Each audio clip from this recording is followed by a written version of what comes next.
Heyo, Broyles here for a let's put some items in the sleigh activity. So I have downloaded this sleigh already. Gonna sleigh all day. And if you look over here in the layers panel, you can see that there are 3 layers: background. Here's the sleigh, and then there's a front layer of sleigh here that we will use later. So do not delete it. So what I have also done, I've gone to the internet. I looked for something that I want to put in my sleigh to um, show what I want as a gift, and I want bolts of fabric. So I want to show you a couple different ways of selecting this. So to get this, well, let me back up. To get this image in here, I just went up to File. I went to Open. I found it in my downloads, and I downloaded that image that I had downloaded from the internet. So, so we have known the lasso tool for many projects. All right, it's very rudimentary. If I was to try to select this with the lasso tool, I'm not going to do a very good job. Remember, these are selections. There's a menu up top for selections, and I can always go select, deselect, and deselect that selection. So my other options are polygon lasso, excuse me. Every time I click the mouse or the trackpad, it will lay down a dot. I go around, come back to the original dot, or get close to it and double click, and it makes a finished selection. Is that what I want? No, it's not good enough. So select, deselect, or on my keyboard, Command D for deselect. Command or Control D. All right, this last one is what tried and true we used to use all the time: magnetic lasso tool. Magnetic lasso tool is going to work off the contrast between your object and the object behind it, or the value or texture of the object behind it. And so I would go around, the shadow's kind of wacky, and then double click and finish. Better, right? I could use this. But now there is an even better way of doing this. Not the 3rd tool down, but if I go to the 4th tool down in my toolbox, there is a new tool in Photoshop called the Object Selection tool. How this works is I'm going to click and I'm going to drag a big rectangle over the object in the picture I want to select. And Photoshop is going to use its magic, and it's going to select the object. You can see that there is a bit of a, I'm going to use Control plus or Command plus. Actually, it did a pretty good job of going around the edges. Ignore the pink and just look at that. Actually, that did a really good job.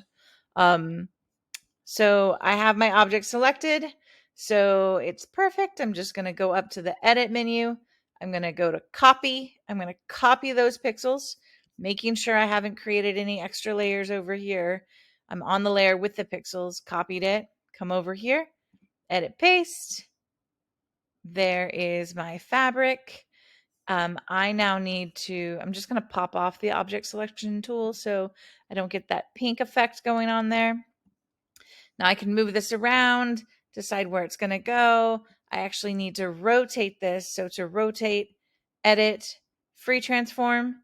If I hover over the corners and pull out just a tad, this would be to make it bigger or smaller. Pull out just a tad, you get that curved one.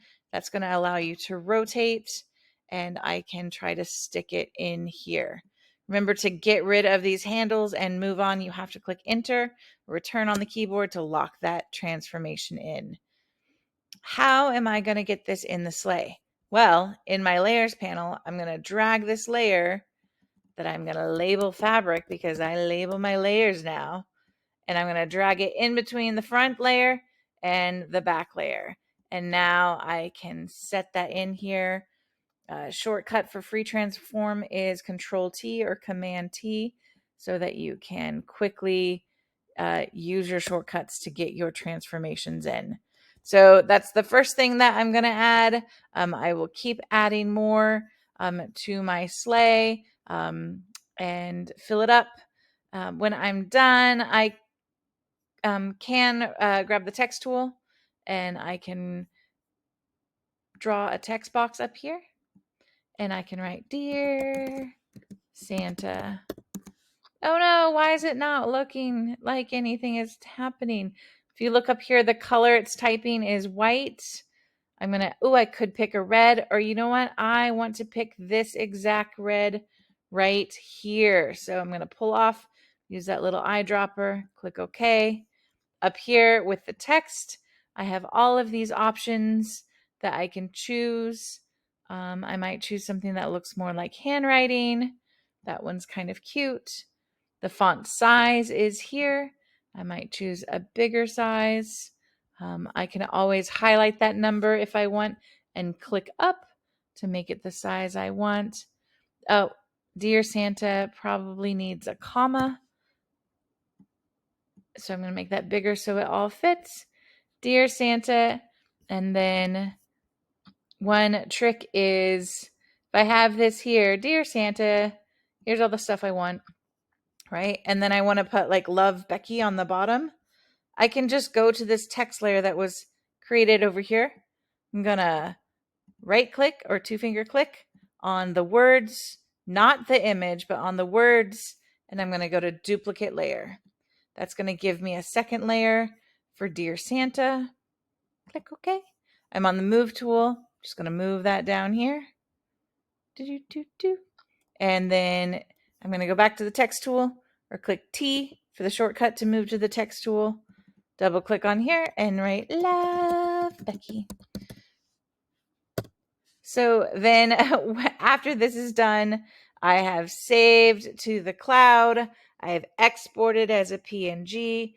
I can then go to File, Print, and I can print this and just leave it on the counter for somebody to find, and they will know what to bring me in the sleigh. All right. So thanks for sleighing with me. I need